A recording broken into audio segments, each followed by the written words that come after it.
Hi everyone, I'm Angela Cervantes and I am the author of The Cursed Moon, which is on your Bluebonnet list. Thank you so much, Texas. I appreciate it. So I have some questions in front of me and I'm going to answer them for you, okay? So first question is, what made you want to write a scary book?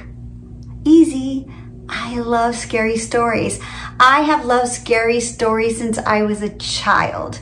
I used to not only read every scary book I could get my hands on, but I loved hearing people's ghost stories. I was one of those kids who was like, tell me your ghost story.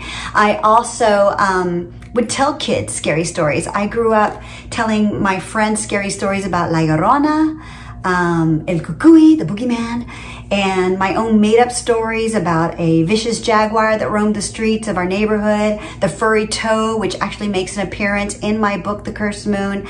So I just loved scary stories. So it was always one of my wishes, dreams, to write a scary story, a scary book of my own. Great question. Okay, next one.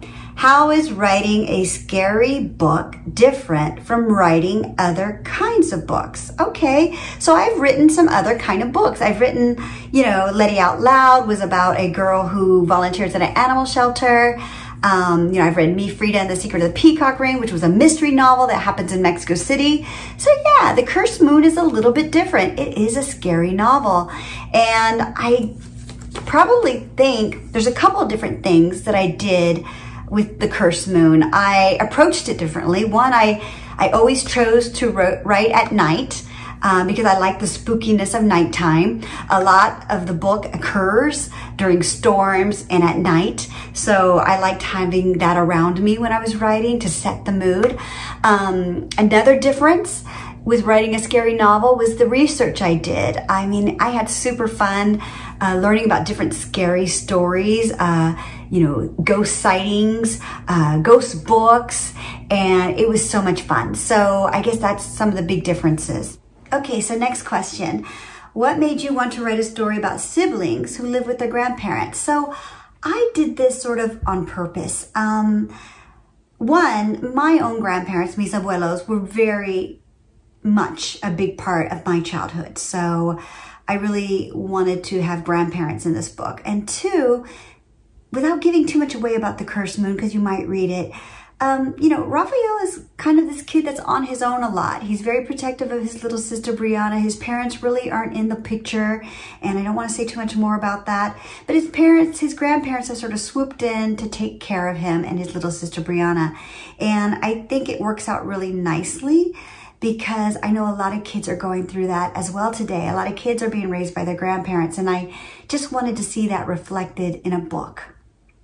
Next question. What is your favorite scary book or movie? So I love scary movies, but my very favorite book is Wait Till Helen Comes by Mary Downing Hahn. Gosh, I hope I said that right. Mary Downing Hahn. Wait Till Helen Comes. My mom gave me this book a long time ago. My mom used to be a 5th grade teacher in Dallas, Texas, and she brought this book home to me and said her 5th graders were crazy about this book, and I read it and I loved it. So I highly recommend it to anyone who loves a good scary story. Next question. So the next question is a doozy of a question. What advice would you give to our young authors as they learn to improve their skills? I would say that you definitely want to read, and you can read all kinds of books. It doesn't have to be just one kind of book. I mean, let's say maybe you're like, I want to write graphic novels. Cool. But also try reading some sci-fi and some books about kids volunteering at animal shelters, and poetry and magazine articles and short stories. Just try reading all types of stuff. It'll make you a better writer. My second advice would be to write a little bit every day. Well, that's the end of my questions. Thank you again for your time and your attention, and I wish you all the luck. Happy reading, and enjoy that Bluebonnet list, and enjoy The Cursed Moon if you get around to reading it. Bye. Thanks.